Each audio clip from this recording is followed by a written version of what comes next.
And here we go. Today we will start with the Queen's Gambit declined. The idea is not to refute this opening, which has been around for more than 100 years. The idea is rather to find a clever way to play against it, based not so much on memorization, but based on understanding and on general and typical ideas. That's the idea of these camps in general. So d4, we are talking about d5, c4, e6, and I suggest the move knight c3. Now, black has 4 moves here, which are in the style of Queen's Gambit. a6, h6, the move that I have suggested for black, and it's playable and interesting. And of course, the 2 more classical moves, knight f6 and bishop e7. So we will mainly focus on knight f6 and bishop e7, the classical ways for black to play. What is happening after h6? After h6 and a6, we will suggest a simple repertoire with taking on d5 and playing bishop f4. Let's start first with this line, please. Knight f6. For many, many years in the past, this line was considered dubious for black. Solid, but dubious. And there were some tremendous wins for white by Kasparov and other grandmasters. Then, over the last few years, it has gained once again a good reputation. Why? Because the new generation of computers started giving good evaluations for black. We will suggest the line with c takes d5, which is the most common. And after e takes d5, we play bishop g5. Another playable move here is bishop f4, and slightly different. And knight f3 is maybe a slightly inaccurate move order. It is very important to notify that in all these positions, it is important for white to gain control of the b1, h7 diagonal, either with his queen initially or with his bishop after e3 and bishop d3. That's why, with this general rule, that's why it is important.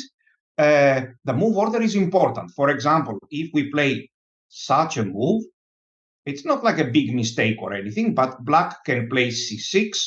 He cannot play this move because then after queen b3 or bishop g5, he may have some problems. So he plays c6, and generally the rule goes that after c6, black is threatening bishop f5. Why? Because this move, let's say I play a random move, bishop f5 is the positional threat. Because this move doesn't work anymore after c6, black will play queen b6 with a comfortable position. So generally, move orders are important. The best move order for white is known to be this one, bishop g5. Now, black usually plays bishop e7 or c6. There is one interesting line, this bishop b4 line, and true to the spirit of these lectures, here we have some very interesting joints to very early get out of book and get interesting positions. We will choose a very rare but interesting line. So bishop g5. Black usually plays bishop e7 or c6. It doesn't make a big difference. In both cases, let's say c6, we are not in a hurry to occupy this important diagonal right now. Why? Because after c6, generally black is threatening bishop f5, as we said. However, in this particular position, white goes e3, intending to play bishop d3 on the next move. And who knows, please, this is the first question for our dear colleagues. What does white play after this bishop f5 move? This is an important move, and to know. And so the move will be queen f3 very well. So this move is very good, and black goes back, and we take it. And here, white will easily gain an advantage. We won't deal with this so much. We'll see some nice games in the game section. So after bishop g5, black can either play c6 or bishop e7. We play e3. And now, black can castle or knight bd7 or c6. There isn't any big difference. Let's clarify something, please. There are two main setups for white, depending on where he is going to develop his knight from g1. There is a setup with bishop d3 and knight g2, and the setup with bishop d3 and knight f3. Generally, until recently, if I may say, the setup with bishop d3 and knight g2 was considered a bit better, but I'm not so sure anymore. The computers tend to give good evaluations for black after bishop d3, knight g2, and this variation has developed a lot in theory. So I would like to return back to the knight f3 line. We will play bishop d3 here. So, and we will develop the knight to f3 in most cases. Let's check now. Let's start by checking some game. This is the game between Adhiban Bhaskaran, a famous Indian grandmaster, and Girish, not Anis Giri, Girish, another good player with a rating of close to 2400. This game was played in the distant 2011. So, knight bd7, our repertoire is based on simplicity. Knight bd7 or c6 or rook e8 doesn't really make a big difference. Black plays here. Now there are two good moves for white. One good move is knight f3 as chosen in the game, and another good move is queen c2. I would have chosen knight f3. And black here can play two moves, c6 and rook e8. These are the most common moves. Rook e8 was played here. Once again, it's not really a matter of theory and of memorization, and this is exactly our goal. Our idea is to play this position with plans. So white castles, and black will play c6. Is it possible for black to play b6?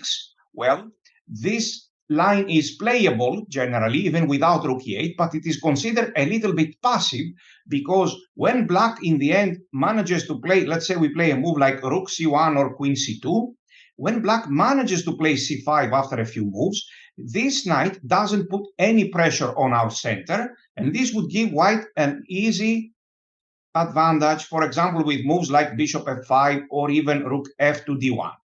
So this b6, bishop b7 is playable, but nothing to worry about.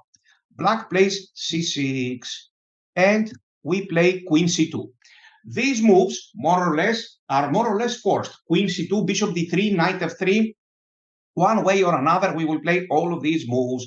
And now black has several move orders, ideas, but the basic general ideas, they remain. What is our plan? We have various plans. One plan is to start the famous minority attack with rook b1 and b4. Another plan, depending on black's setup, is to play this move and f4. So white can play in both sides of the board. Sometimes, more rarely, he can play f3. Let's check. Black played knight f8. This is a very typical move. Sometimes he wants to play knight g6. Sometimes he wants to play g6, intending knight e6, knight g7. Who remembers? Yes, like some player notifies, like the Pillsbury attack with knight e5 and f4. Indeed, it has many similarities. So, who remembers, please, in these minority attack positions, regardless if white will play for a minority attack or not, this doesn't matter. We may never make a minority attack. Who remembers the most basic principle? I will mention it. White will try not to exchange black's light square bishop. This bishop should stay on the board. If there is no way to avoid the exchange, we would rather exchange it for a knight. So in this position, if the light square bishops are exchanged, black tends to have a very easy game. Sometimes he's even better. You may have, some of you, seen the minority attack, and quite often we are minority attack lectures here in Modern Chess. Quite often I am referring to these kind of typical ideas of the minority attack anyway. So you may already have some knowledge. Now, that's the good thing about this position. It is white to move, and pretty much every move is possible. Is this possible? Rook A to B1. Yes, 100%. How about this A3? A little bit second-rate move, but also playable. How about this knight E5? I remember that for years, when I was much younger, this knight E5 move was considered not so good. Why? For a concrete reason, because black can play knight G4 here. If black tries other moves, for example, knight G6, this is a bad idea. White will play F4, and his plan is not anymore to play for a minority attack, but rather to bring the pieces in the center, continue possibly with H3 and G4, and a very strong attack. We will see in a specific small session plans with F4. So another very common knight E5 is playable. Let's check the best move for black, which is still this one. How about H6? This is what I like about the knight F3 variation. Now, we can take on F6, or we can go bishop H4. This is not so good at this moment because there is knight H5. But we can go to H4, or we can just take here bishop takes and F4. Here, bring the pieces in the center. By the way, I will not lose the chance to say already for first time here that in such positions, a magical move that is almost always good for white is this, queen F2. At some moment, sooner or later, white will play this move, queen F2. This fits perfectly with his position. Okay, so queen C2. Let's see what happened here. Knight F8. Knight E5 is playable, rook A B1 is playable, and this H3 is a very common move. This H3 has multiple meanings. One idea is just to prevent this bishop G4, which can become useful at some moment. And another idea is that on some occasions, we would like to withdraw this bishop to this diagonal without being trapped with knight H5. So it opens this square for the bishop. Black again can play a few moves. Black can play G6. He can play moves like bishop E6. This always works. He can play moves like knight G6. Let's suppose he plays knight G6. So who will suggest a move for white? I see 2, 3 good moves for white. Very good. One very nice move is rook A to B1, intending B4. Another good move appears to be this one, knight E5. Because as it seems, black cannot take on E5 and knight E4 unless I miscalculated something. I don't believe so. And other playable moves, some waiting moves like this one or like this one. Let me add another possible move. It's this bishop takes F6. He takes, his bishop is removed from this diagonal, and we continue with B4. Here, the plan for white is to play rook B1 and at a good moment B5, maybe even B5 immediately. There are 3 possibilities in the minority attack. 3 types of positions. Let me repeat them. One type of position is when, let's say I play some random moves just to show you, when we play bishop BC6, BC6, and now obviously this is first possibility, first type of position, BC6, BC6, and the C6 pawn is weak and the C5 square is weak. One of the most common situations is the second one, when after B5 and taking here, black takes with the piece. Or if he takes here, in both cases, we get the same structure. Let's say, regardless of concrete moves, of course, let's say that we take here and he takes with a piece. Or, I repeat, he takes here, which is the same. We take with a bishop and we get this pawn structure. So here, white, this is the typical position number 2. White will pressurize this pawn on D5, and quite often black is forced to move this pawn, and then white continues with this small minority attack, A4 and A5. How should black react? Generally, we play against our king, but this is not so easy. We have a quite solid setup on the king side.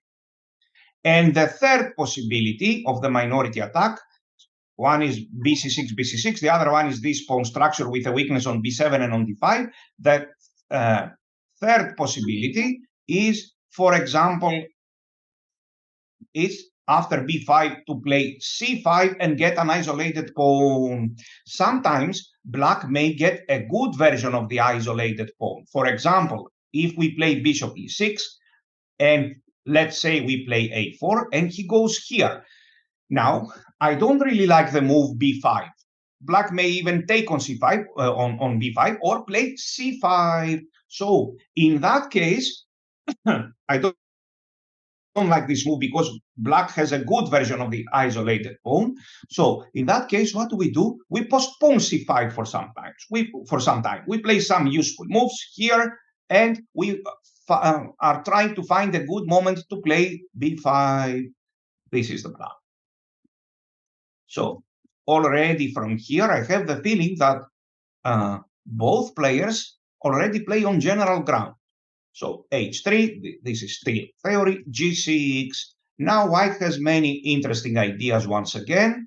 He played bishop h6. And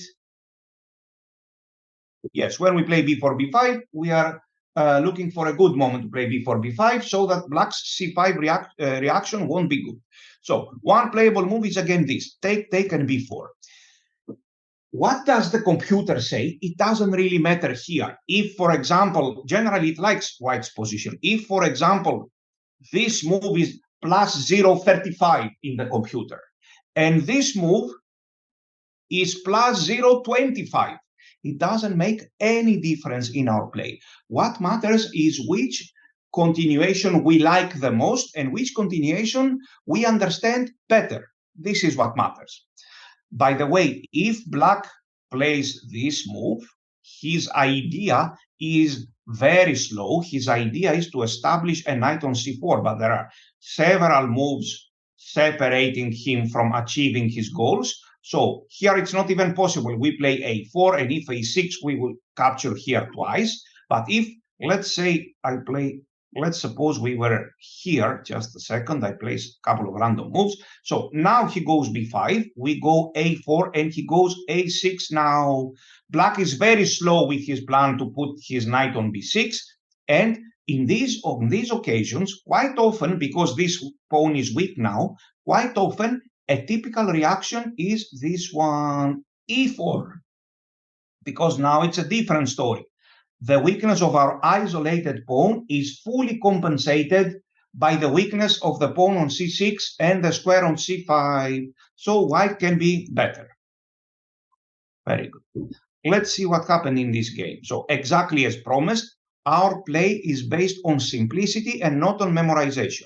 h3 fits well with the plans, but by no means it is forced. g6, and white played bishop h6. Let's see how the game continued. 96. What is black's idea? Black intends to play, he follows this maneuver here, g6, 96, knight g7, intending bishop f5 and finally exchange the light square bishops. So white again has several plans. He played knight e5, intending f4. And black played knight g7. He wants to play bishop to f5. And white continued with g4. Here. Who will suggest another way for white to play, please?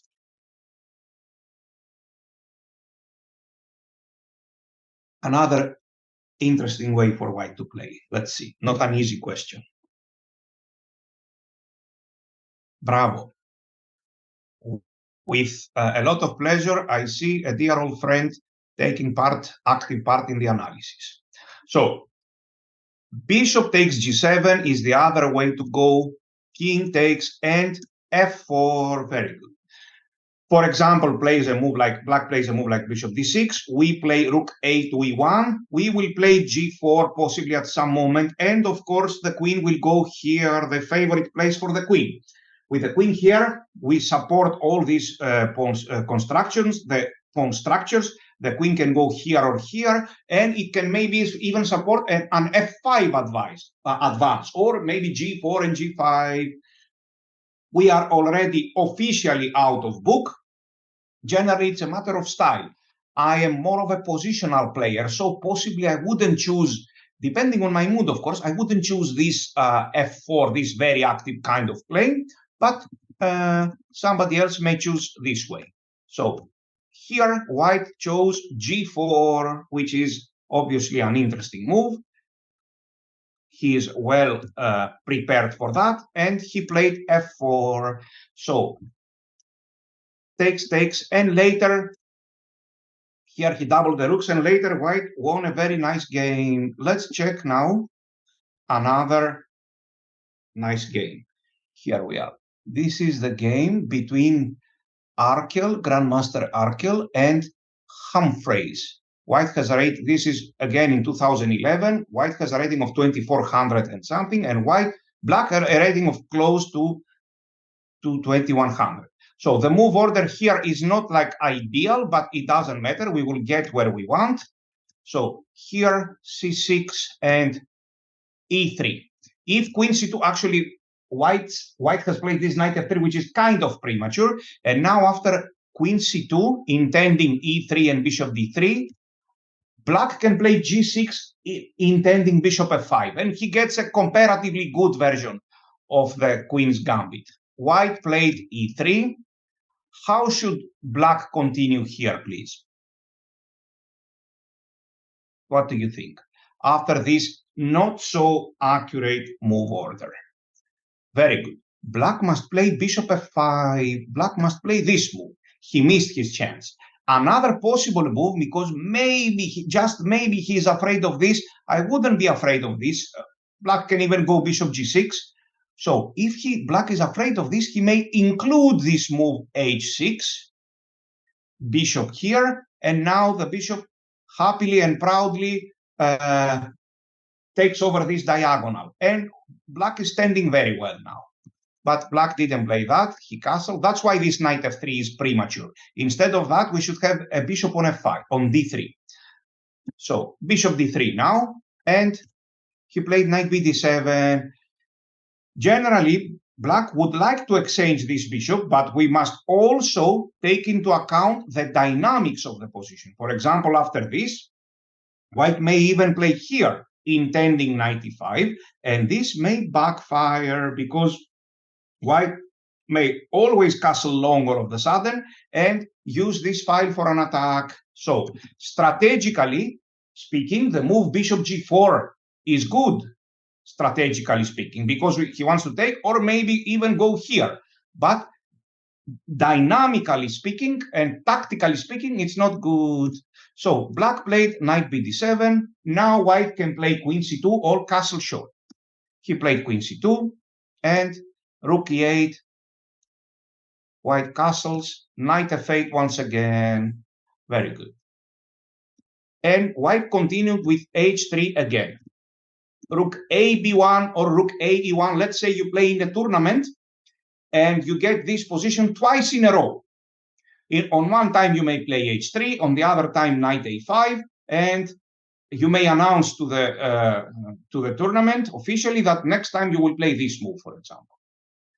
Yes, so it's so easy to play. Rook a to e1 is another plan, obviously connected with knight e5 and f4. So, for example, here, knight goes here and takes, and f4, maybe even f4 immediately. So, of course, bishop d6 is not the best move, but generally white appears to be better. So, rook a to e1 is another way to go. White played h3 again, and knight e4. There are several occasions when black can play this move, knight e4. Black needs to be careful because sometimes this move blunders. However, if we take here, we have just lost the piece. This is double question mark. And if we check closer, we will realize that we lost the piece after both bishop takes e7, queen takes e7, or bishop takes e4, bishop takes g5. So after knight e4, the most usual reaction when we have the chance is, in fact, bishop f4. Can we take on e7? Yes, this is another totally playable alternative. But when we have the opportunity, in other words, when our pawn is here, because here, if I play bishop f4, he may take on, no, even still it might be possible. But especially with the pawn on h3, this must go here bishop f4. And what is our plan now? First of all, the position here, the situation is kind of concrete. We are threatening. So black took on c3. Black can play f5, but obviously this is very risky. For example, we will play a move like knight e5, already threatening f3. And so black took here. And of course, the best move is b takes c3, intending c4. White does have some advantage. For example, here, he took it, and c4. Should we play e4? No, this is not really doing anything. It doesn't meet the needs of the position. Black will simply take it now, and he has a good game. So c4 is the idea.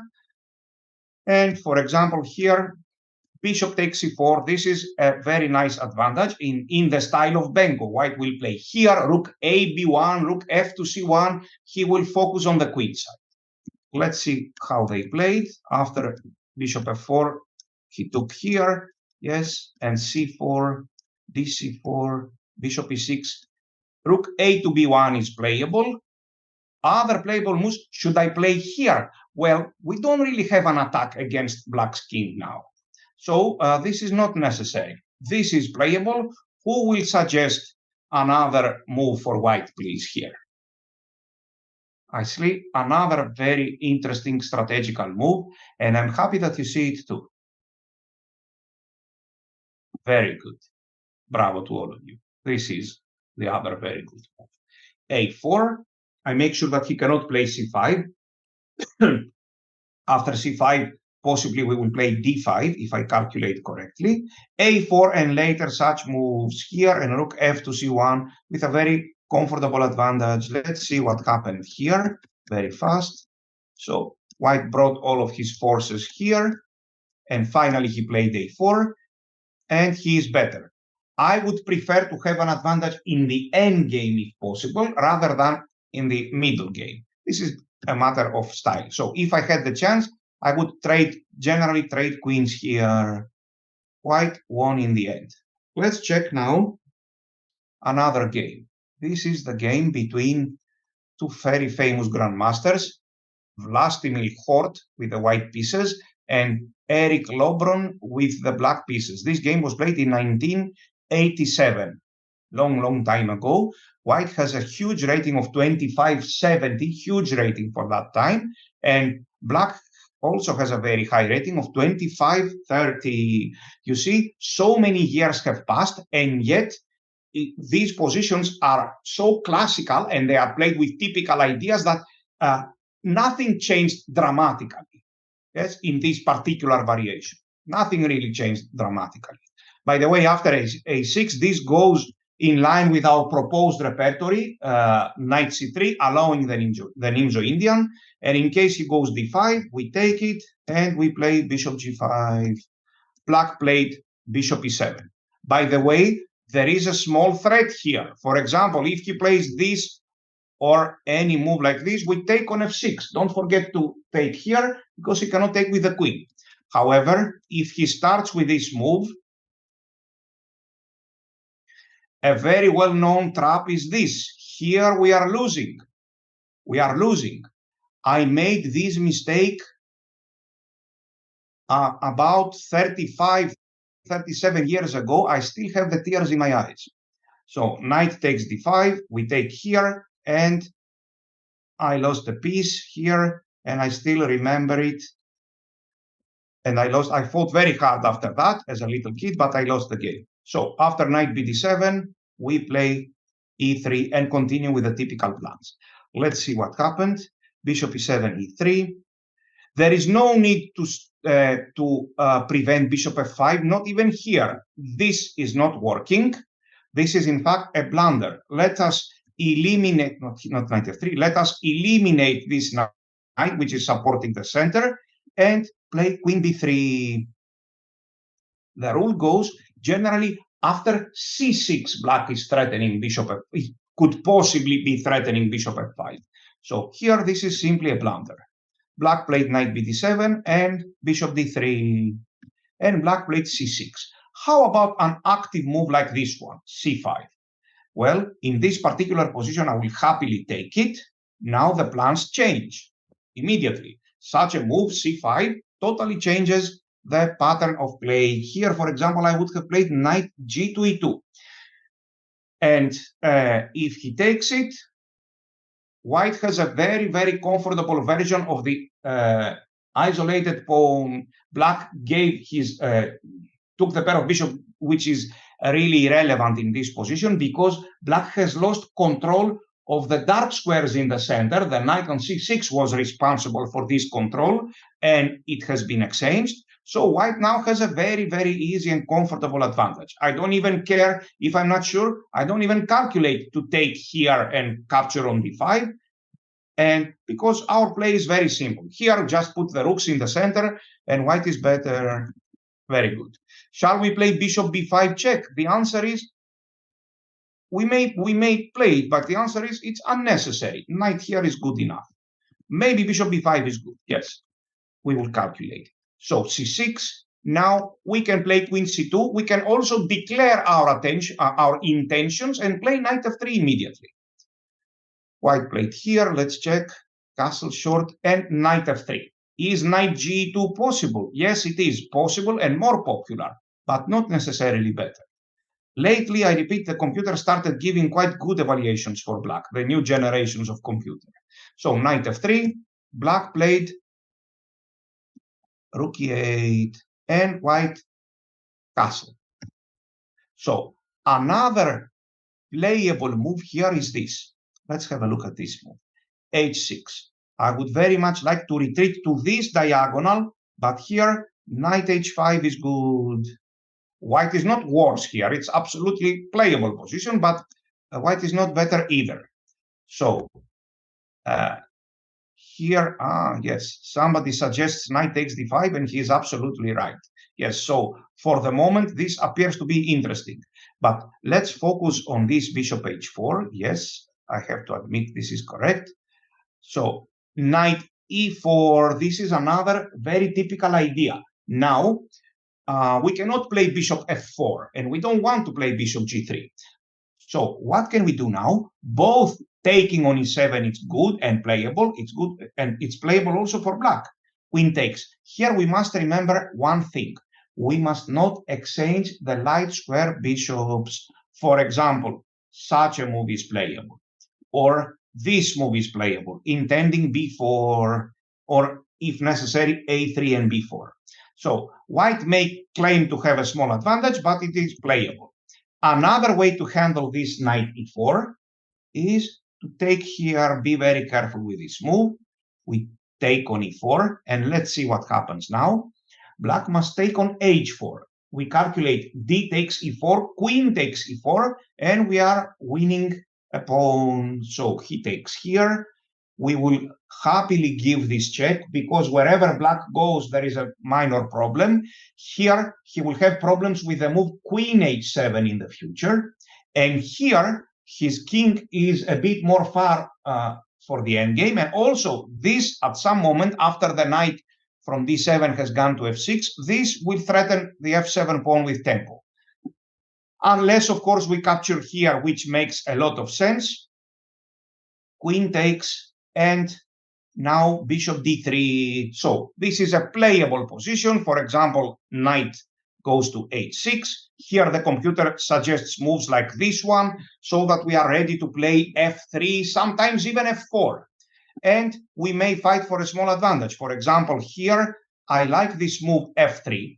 Of course, we can start thinking about this side, but f3, and let's talk a little bit about this endgame. This is very important. The magical move, queen f2. What do you think about this position, please? Let's see. King takes f2. What is the evaluation here? Is it equal, better for white, slightly better for black? What do you think?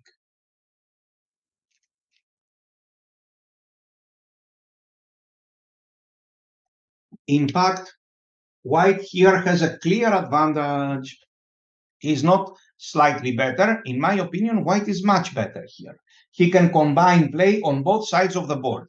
He may continue with g4. Please be careful about bishop takes g4. Black will not hesitate an instant to sacrifice this bishop if he can successfully change the natural flow of the game. So be careful when we play g4. We are not naive. Black may sacrifice. Very good. Here we have a very nice advantage. Our plan is not e4. Our plan can be b4 and g4 to gain space in both sides of the board, and maybe much later we may play e4. Very good. So we are fighting for a small advantage. Let's see, or a big one. The idea, however, is to avoid the theory. Yes? So rook e8. Let's see what happened in this game.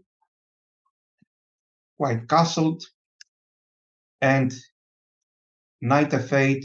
And Vlastimil Hort played this move, rook a to b1. Black played a5 and he played a3, intending b4. White may even consider changing plans now, because this a5 has it is meaningful, but it is also weakening. Now, if we play a plan involving knight e5 and f5, Black's usual reaction is to play c5 at some moment, but this move c5 doesn't fit well with a5. For example, if we could somehow play, instead of a3 here, something like this. Look, let's have a look. And here, for example, and bishop h6, and for example, g4 or f4, then this reaction, which is the typical reaction, and we usually ignore it here, we don't take it. We will play this magical move here, or maybe even here, this typical move. And look, this a5 now, you can see it looks totally random. This pawn has nothing to do here, yes? So this can be another interesting way of thinking and playing, allowing a5 and then totally changing plans. White played a3, bishop e6, and what is the theory here?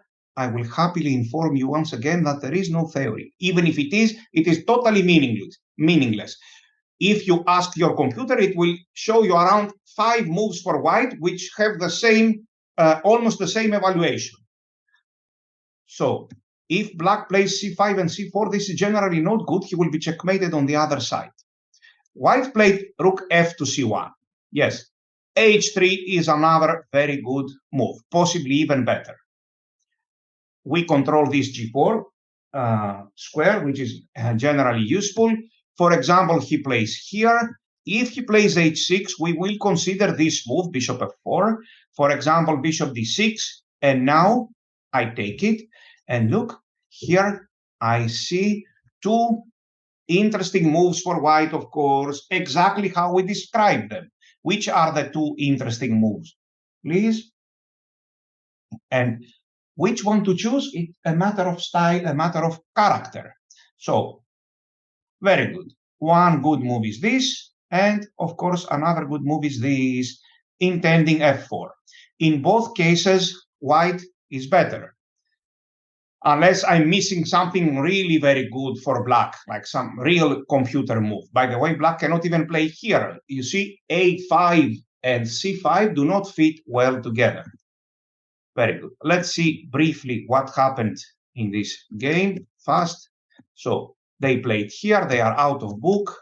Yes, they moved up and down. Yes, and now the game took a very strange course here, very strange. At some moment, white appeared to be better, and all of a sudden he was worse. Okay, you will check the rest of the game later. He won. Save. Okay, so let us now check one last game in this simple, typical play. It's this game between young player. This is a Bleach game, Papasimakopoulos. This game was played in 2021, and black, he has a rating of close to 2300, and black has a rating of close to 2500. Nesterov Arseni. So let's check here. d5 takes, bishop g5, c6, e3. Yes, here, bishop d3, castles, queen c2 or knight f3. Here, knight f3. Now let's check this plan. h6, bishop goes here, rook there, castles, and knight e4. This is the plan. So bishop takes e7. Both ideas, the way we describe them, are playable. We can take on e7 or we can take on e4. If you ask me, I prefer this move a bit. Takes, we give this check, then we capture this bishop. Okay, bishop d3, or we can just capture this bishop. Yes, take, and then go back. Or just go back immediately. Black goes back as well. And we may continue with something like this. Look at this strange idea. If black goes here, then this e4 move is very strong. This is kind of specific play, concrete play, because black is lagging in development. And this king is very badly placed on h8, allowing all kinds of ideas attacking f7. For example, he takes, knight takes, and bishop c4, for example. Black has many tactical issues here. And of course, if black plays knight f6, by now we all know what will white play, of course, especially after rook a to e1. All of our pieces are pointing in this direction. If you start playing a3 and b4 here, while all the pieces are on the other side, this would look strange. Of course, white will play here, king g8 and f4. And after this, possibly a move like h3, intending slowly to play g4. And if c5, one important move to consider once again is the magical move queen f2.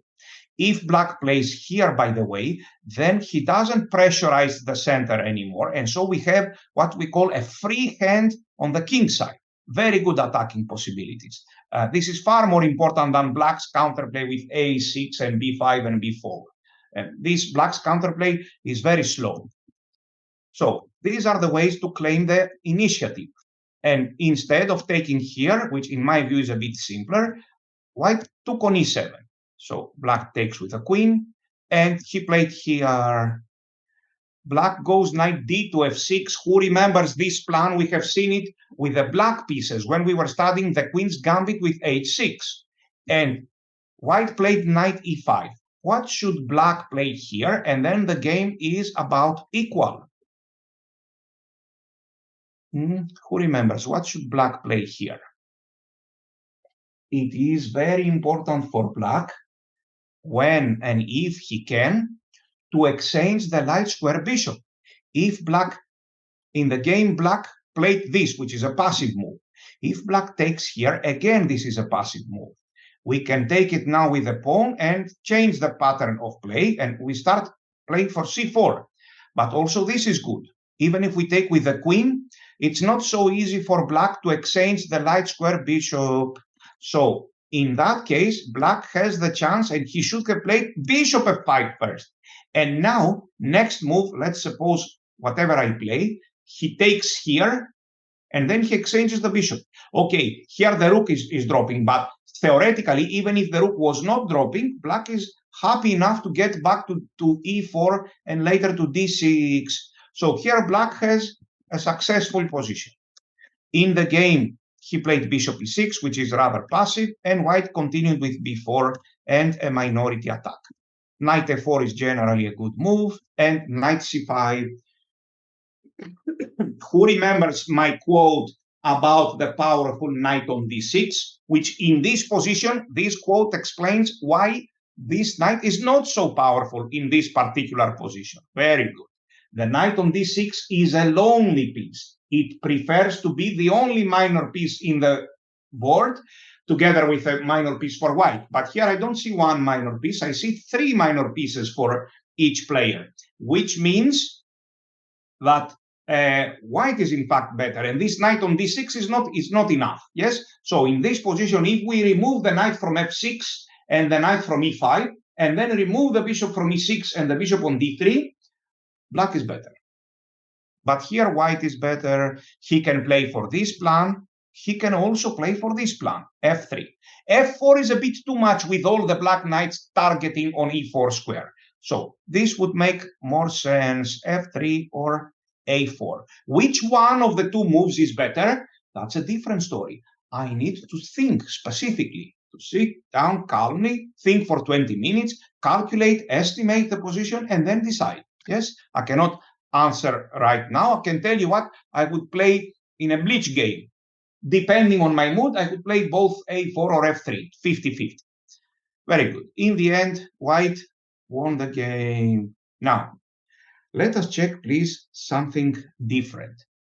I would like us to check some games with a successful minority attack so that we will have a good idea about what is happening. This is a totally random move order. We don't care now about the opening. It's not even a queen's gambit.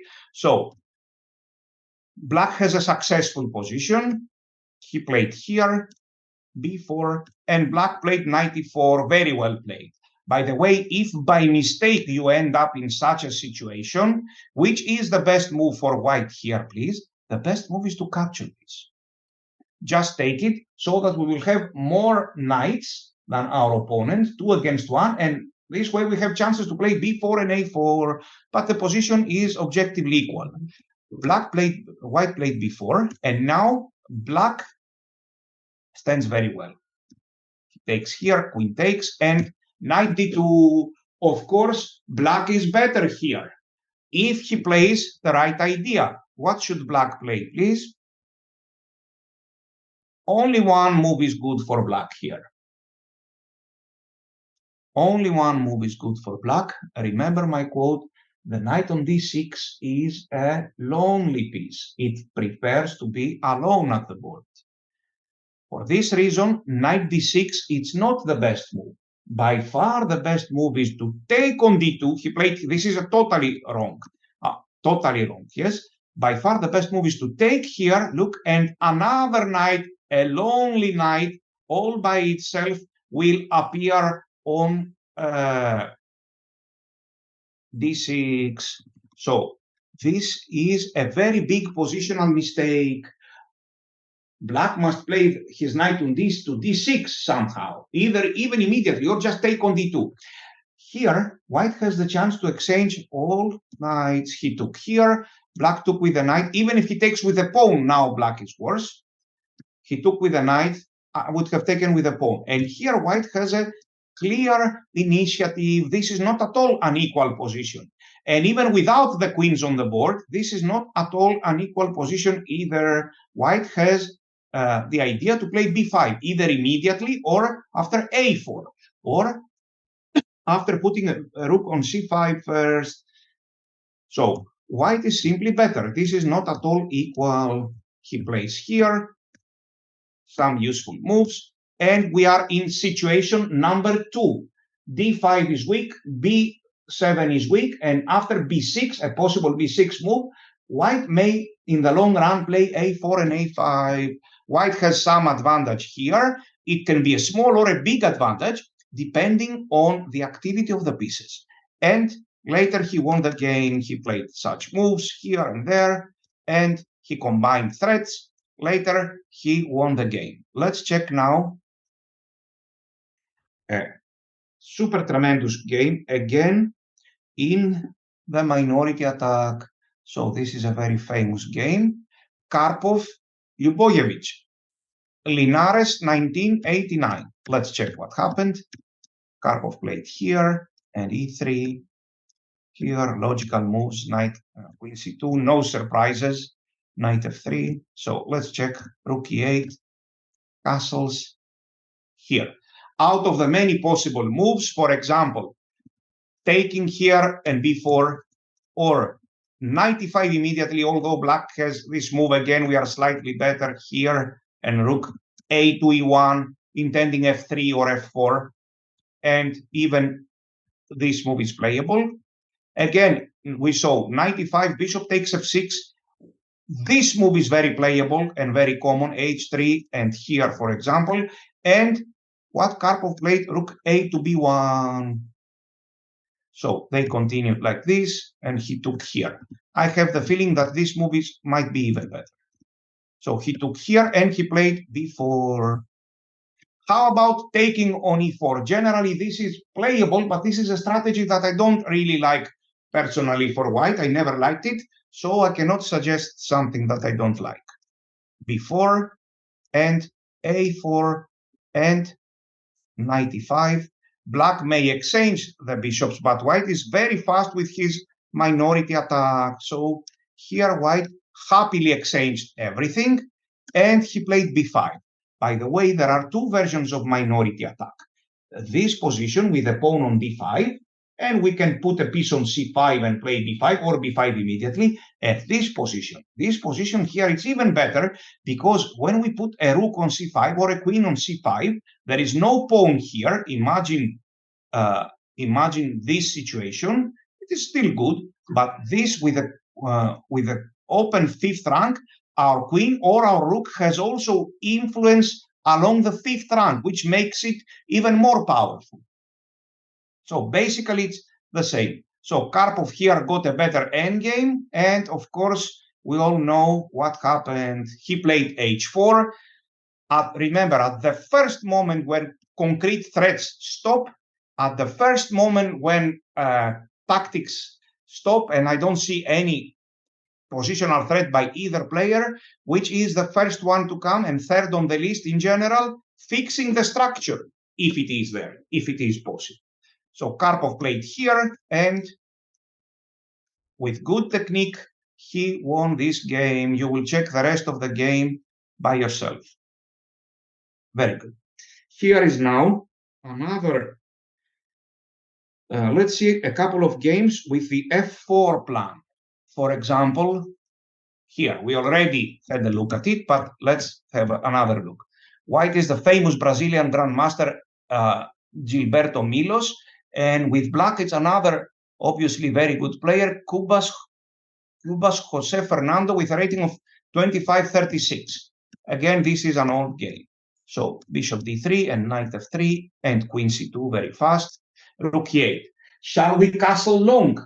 Well, this is completely unnecessary risk, and it's a bad move. Yes, it has nothing to do with the spirit of the position. Black will continue here with good counterplay. You can do that in a 1 minute game that costs nothing, just to see why it is not good. So white castle short, knight f8, and he played this move. Rook a to e1, declaring his intentions that he wants to play plans with knight e5 and f4. Black played here, and knight goes to e5, intending f4.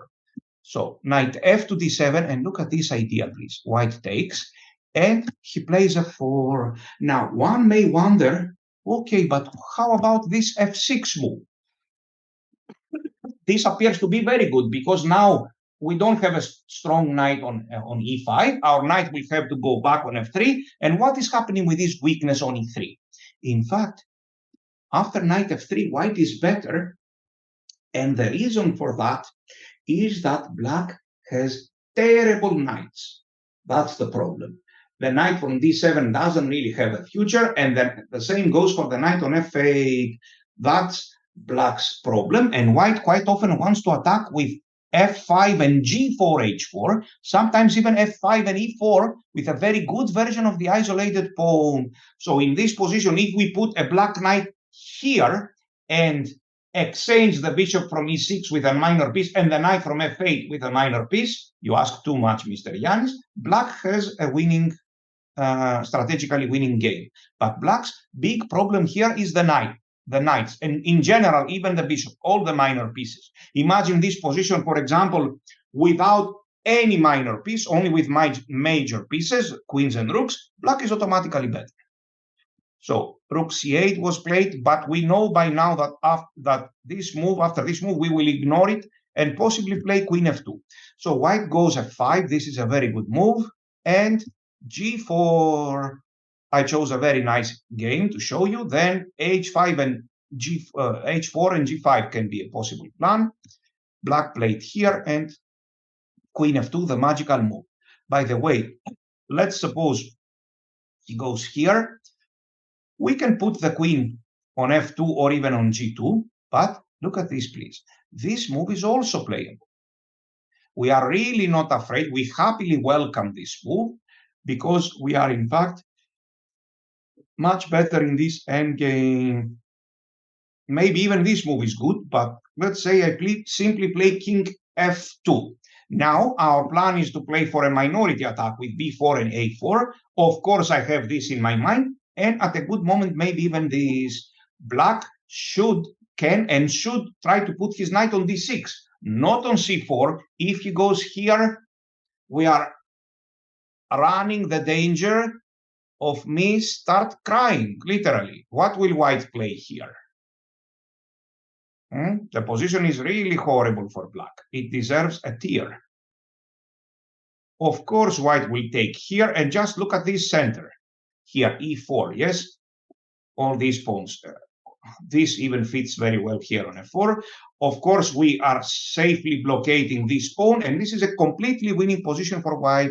Just look at this bishop hitting on its own pawns, and the same goes for this knight. It has nowhere to go. Yes, so this is an absolutely lost position for black. Very good. Generally speaking, we have no objection to play an endgame. Black played h6, queen f2. And here, knight h4, this is another common idea, trying to put the knight on f4. I wouldn't play this, but it doesn't matter. And a3, yes, maybe I have the feeling white lost control a little bit, but still he is better, maybe threatening here. Later he won the game. Let's check another game. You can find, of course, hundreds of games like this in the database. This is a game that I know for many years, and I like it very much, between Ivan Sokolov and Ian Rogers, a famous Australian grandmaster. So let's see what happened. Queen c2 or bishop d3, doesn't really matter. And bishop here, and knight f3, and h3 first. Okay, usually we castle first. Knight f8, and bishop e6. So white chose rook a b1. Once again, I'm almost certain that they play on very general grounds. So here, and white played bishop f4. Knight b6 and b4. Very good. a6. How about knight c4 now? White will again take it and play e4. Actually, this is even better here, b5. But e4 is also good. So let's see, white appears to be better, and he played this. This appears to be bad, because theoretically, black will put a knight on d6, and he blocked our minority attack, and he will start an attack on the king side. But of course, this is also a matter of tempi. So white quickly puts a knight on c5, and he plays here. Now he's focusing on this advance f4 or f3 and e4. Both moves will do, both ideas. Black played here intending to go bishop c8. This is a very good move. It is called parking the bishop. The bishop goes to c8, and it is defending and striking from afar. White goes here, and f6. Black needs to play this, because if he goes back, then this move will follow. Maybe even f3. This also looks interesting, or just f4. And after f6, we go back. Here. Let's see how they played.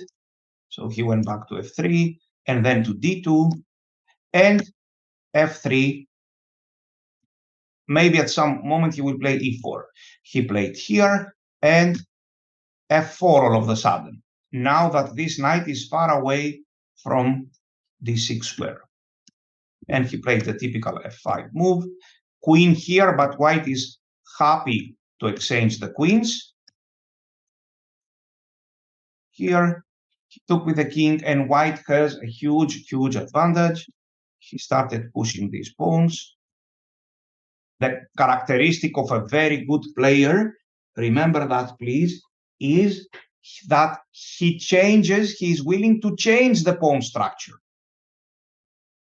If you have a look at your games, quite often you will see that you hesitate to change the pawn structure. Yes, so most players would not even examine such a move, for example. However, this is a trait of a very good player, to examine the total change of the pawn structure and occasionally play it. Most players, I repeat, would not even examine it. So here, and he took here, and he calculated, of course, he thought a lot, yes. What we are doing here, we are describing the game in black. We cannot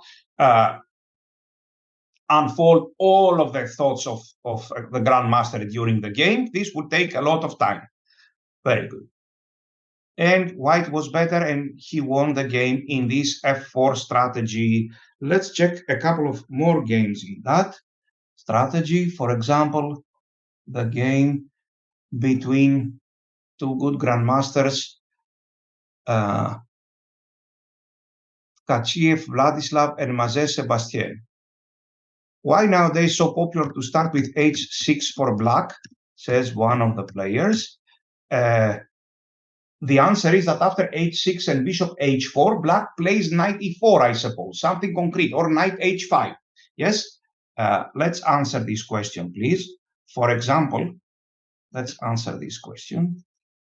For example, here, quite often they play this move. Yes. And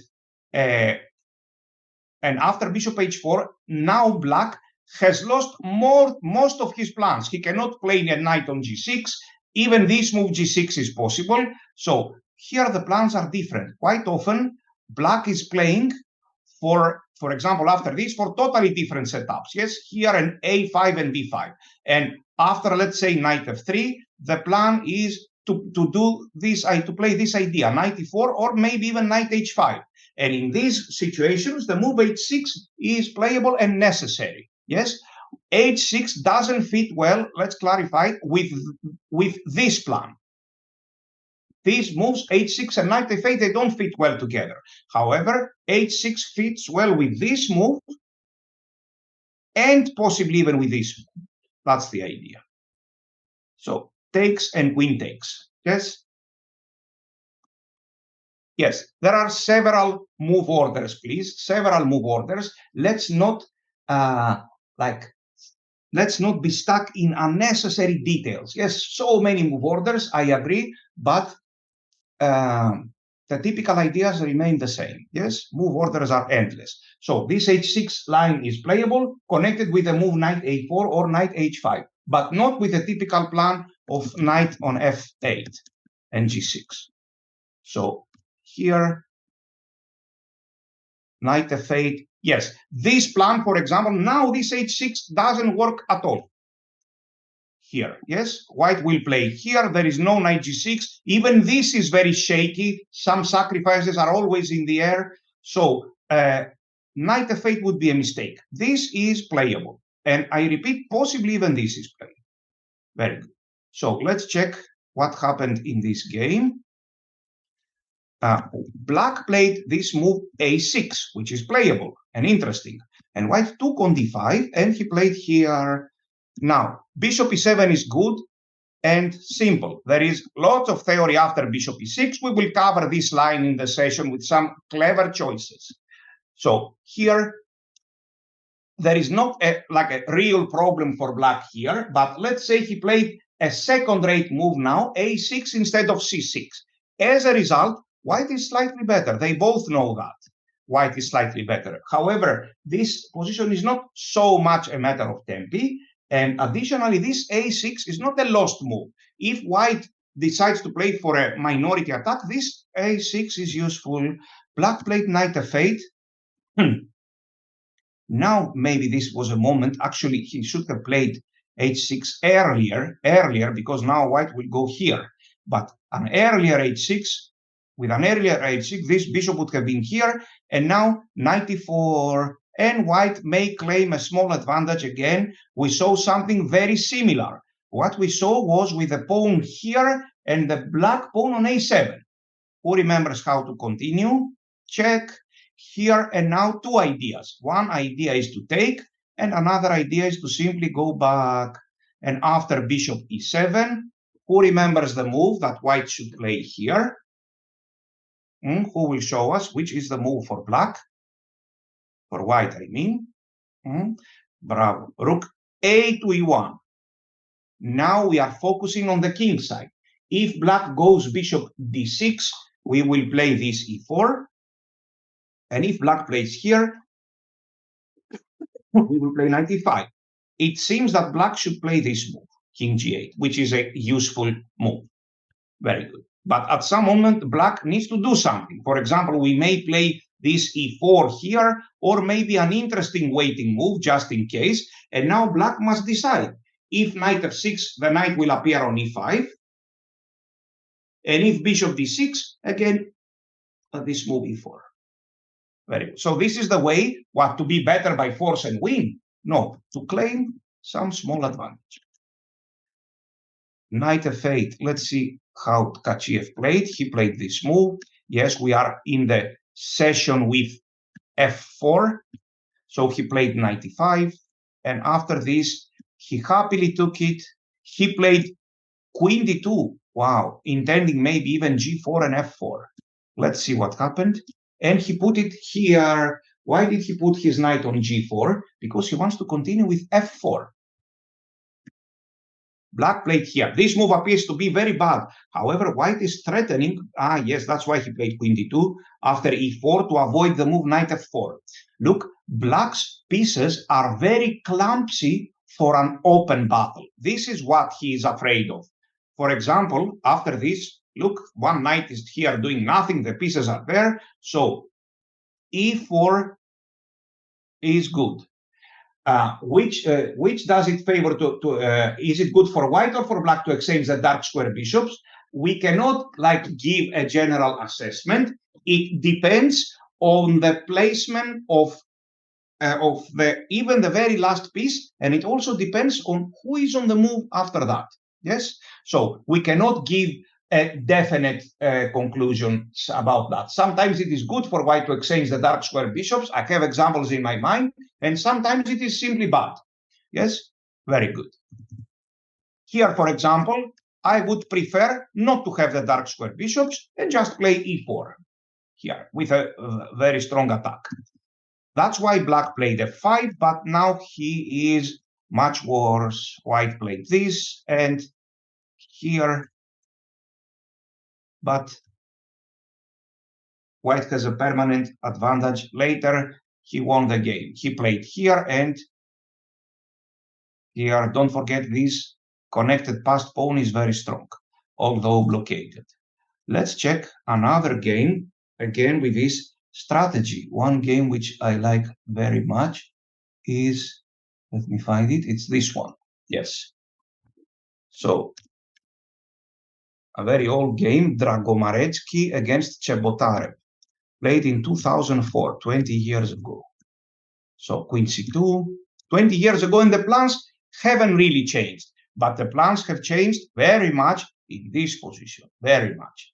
The computers would indicate lines with a5 and b5, which were a taboo in the past. It was forbidden to even think about such a move. So here, white castles, let's see, knight f8. Please be careful. This move doesn't always work.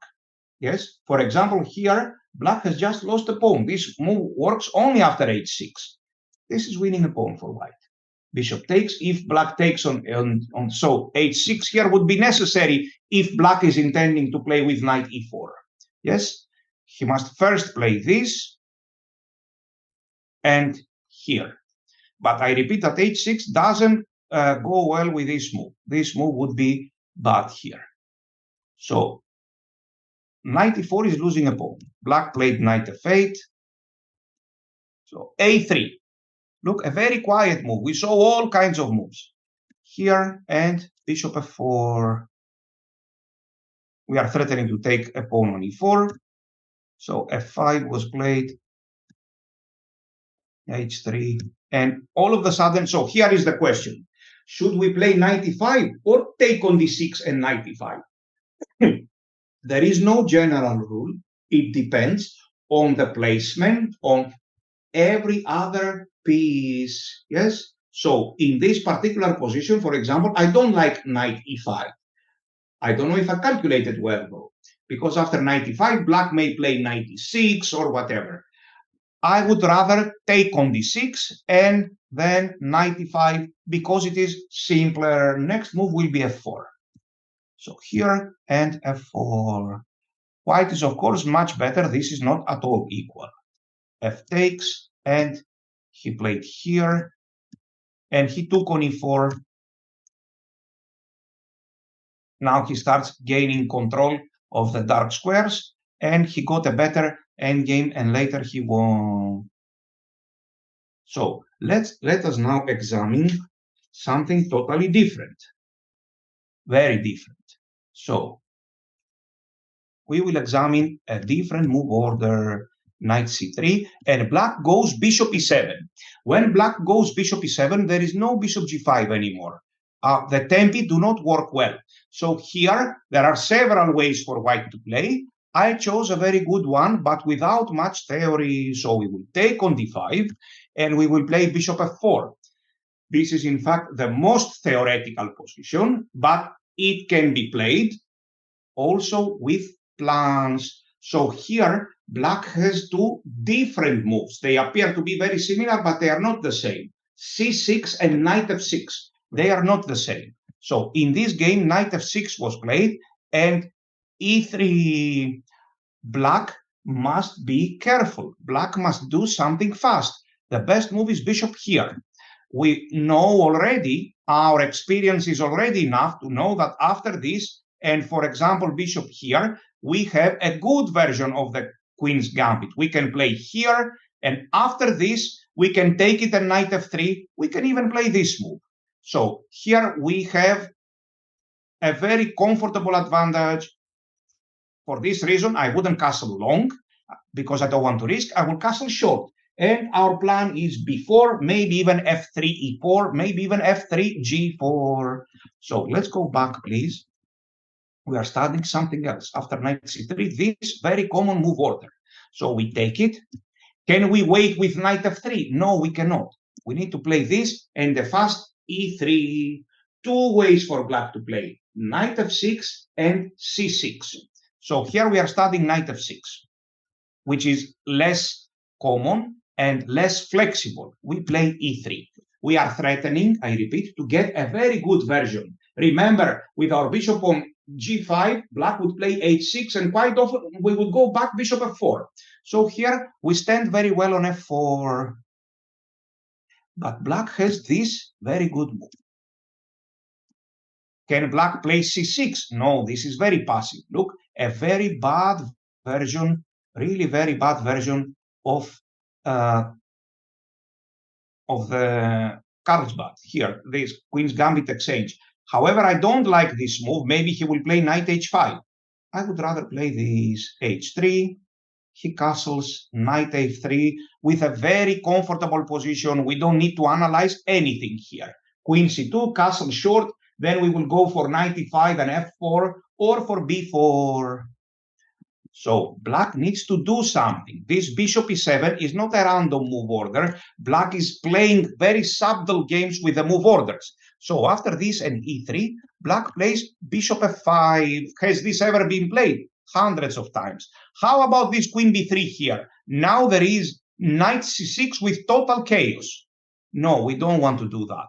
We would, because this would not go along with the proposed repertoire, which is based on simple plans. So here, I suggest this move, knight g to e2. We are playing for a nice advantage. This position is different, I repeat. Knight f3 here would be unsuccessful. So he goes c6 or he castles short. And now our plan is this, knight g3. He has to go here. And now there are two good ideas for white. One extremely rare is this, bishop d3. Very logical move.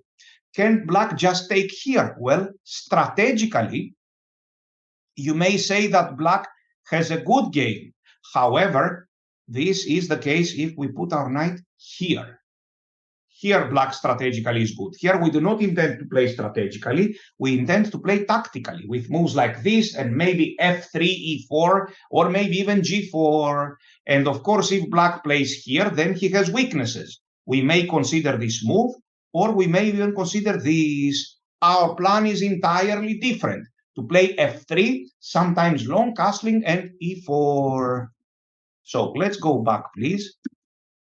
Bishop e7, takes, bishop f4, knight f6, e3. We suppose he has done his homework and he will play bishop f5 because against any other move, bishop d3 and queen c2 is very good.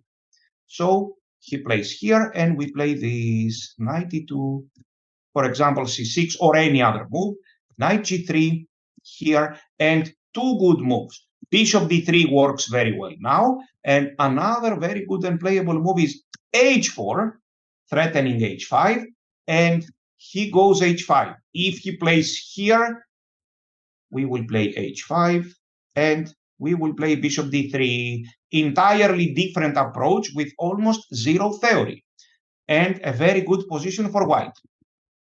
After h4 and h5, bishop d3 with very good play for white once again.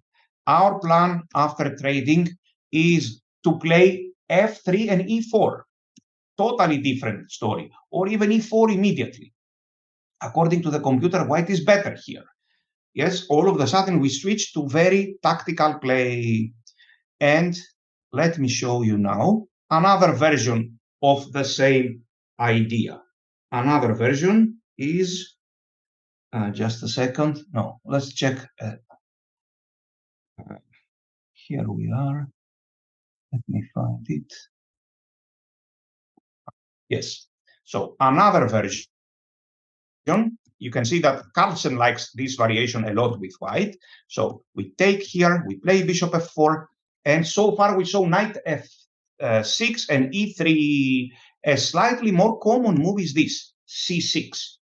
Who remembers what is the idea after c6? The idea after c6 in general is bishop f5. So can we play e3 here? Yes, we can. But after this, e3 fits better. After this, we have a move that I like very much. We have this move, queen c2. Our plan is now once again to play e3, bishop d3, and then we see. So here, most players will play such moves. And then we will get a very good version of our queen's gambit. Actually, here he has knight h5. We play first this. Look, common sense. If here there is knight h5, it has been played one time. But h3, e3, and once again, a very happy and good version of these positions, knight f3. So we toy with the move orders, in order to get to this position. This is our plan. Yes, we toy, this is what we are explaining. So let's go back, takes, bishop f4. We said, after this, we play, let me remind you, e3, bishop here, and here, and bishop d3. And after c6, queen c2, we just described it. Black must play g6, intending bishop f5. But look, different things are happening now. We play e3, intending bishop d3. He goes here, and look, all of a sudden we play this move. And our plan is totally different. We want to play f3 and g4. Black plays, for example, h5, but this is weakening his position. What if he plays here? Look, very different approach. f3, for example, he castles g4, and this is a huge advantage for white. We can play this, or we can simply play here and knight g2 on the next move. White is much better. We may play h5 and h4. We may even leave our king in the center, put it somewhere here, and give checkmate with h4. So entirely different story. Bishop f4, c6, and queen c2. Very good. So g6, e3. Bishop f5, queen d2, threatening f3. Black goes here, for example, and now we can play f3, or if we are afraid of some g5 moves, we can play h3. White has a very nice game. let's check a couple of more games in these move orders. So d4, d5, some strong players are playing here. Bishop f4, he goes c6, and the clever move order, queen here, he plays g6 again. I repeat, if here he is threatening knight h5, we cannot play e3 yet. Knight h5 is interesting. So we start with h3, and then we continue with our typical plans. g6, e3, here he wins a tempo. Can I play this? Yes, I can, but it's going to be kind of equal. We play here, he goes knight d7, and who will guess the move, please? The move would be f3, of course, intending g4, sometimes maybe even f4. So g5 was played, but this is causing weaknesses. By the way, after, let's say he plays a random move, like this one. Look, we play f3, and he plays h5. Let me explain something. After h5, his position is weaker. He is not threatening knight h4. Now this makes a lot of sense. I remember a very good game by Carlsen with the white pieces, and then here and e4. So in these positions, here we castle short and e4. This is a serious drawback. After a few moves, black is really suffering, like here, because we will castle, and there are all these kind of problems, for example, here and here. So this is weak, and black has lost the important resource of knight h5. So when you see this move h5, we may even consider now all of a sudden trading the bishops with very nice and very comfortable positions. For example, here we go knight g to e2, and our plan is e4. We can castle short or castle long and continue with e4. Very nice, very interesting play for white. Let's suppose he tries something like this. So, three possibilities. I can castle and play here. I can castle long and play in the center. The way I see it, I can also play this move immediately, yes, with very good chances. So don't worry, all of this will be in the notes. We just have to cover many things in a small amount of time. So we cannot cover everything here, but they will be in the PGS. So g5, but this is causing weaknesses, and knight g to f6. Who will suggest a good move for white here, please?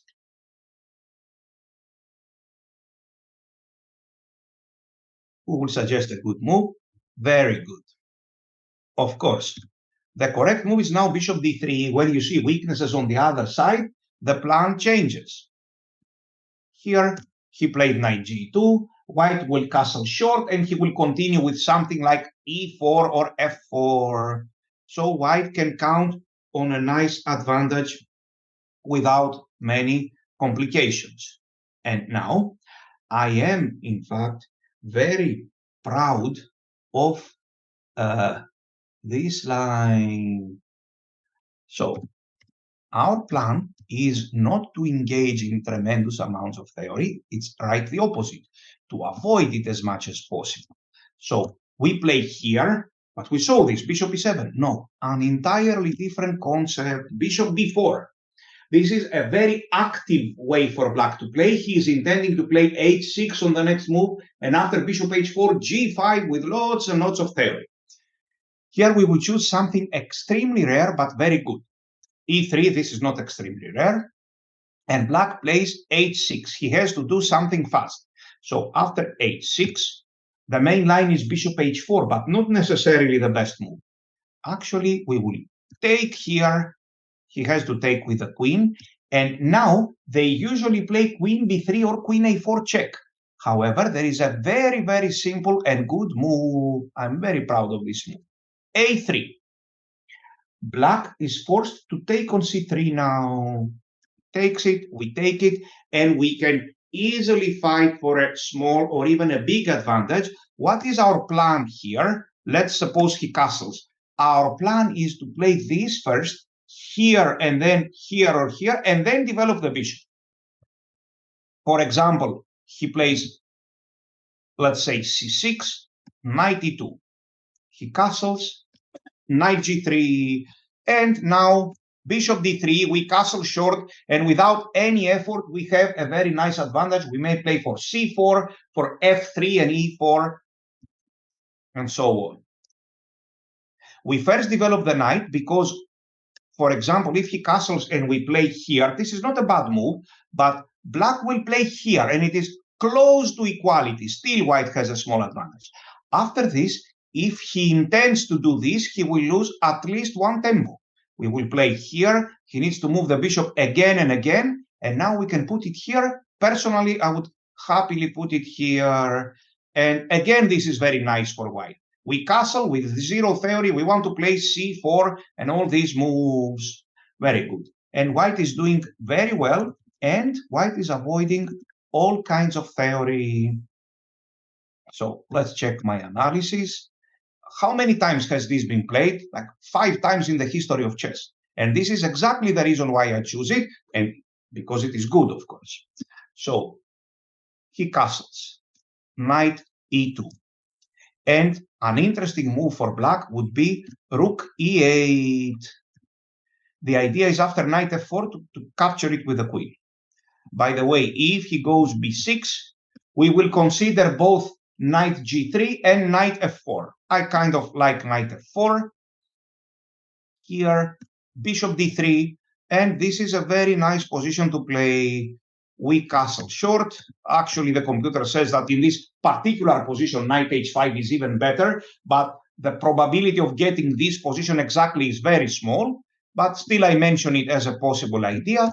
So we castle, and then we may play for f3 and e4. Of course, this is another very common idea here, and this is another one, c4. Very good. Again, one last effort in this line with zero theory. So let's go back to see how we got it. Bishop here, he plays this, e3. He needs to play h6 now. Otherwise, the tactics don't work after h6, bishop h4, and g5. And simply a3. He takes it, and, for example, he castles. Can black play b6 here, for example? Yes, he can play b6. We can play bishop d3. This is a totally unknown position, yes? Bishop d3, he cannot play here. Let's say he castles, and knight g2. And here, white has a nice advantage. We take it, we play queen d3, right? We castle short, and who will suggest a move for white here? I see at least 2 good moves.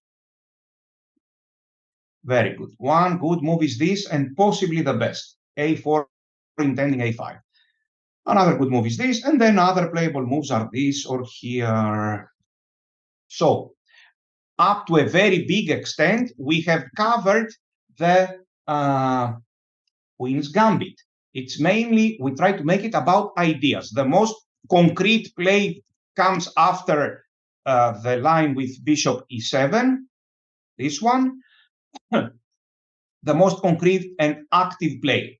So here we remember after this queen c2, and after this e3, and we intend to get again the same type of position. He has a couple of ways to avoid it. On one occasion he plays here, on the other occasion he plays g6 and bishop f5, but these moves, all these moves have drawbacks as well, and they give us the chance sometimes by strategical play, sometimes by a little bit more tactical play, to play for the advantage. You just need to spend a little bit of time here, not much. Besides, most of the players will just randomly play here and c6, yes, thinking that everything is good. Last question, what should white play here, by the way? I see 2 good moves.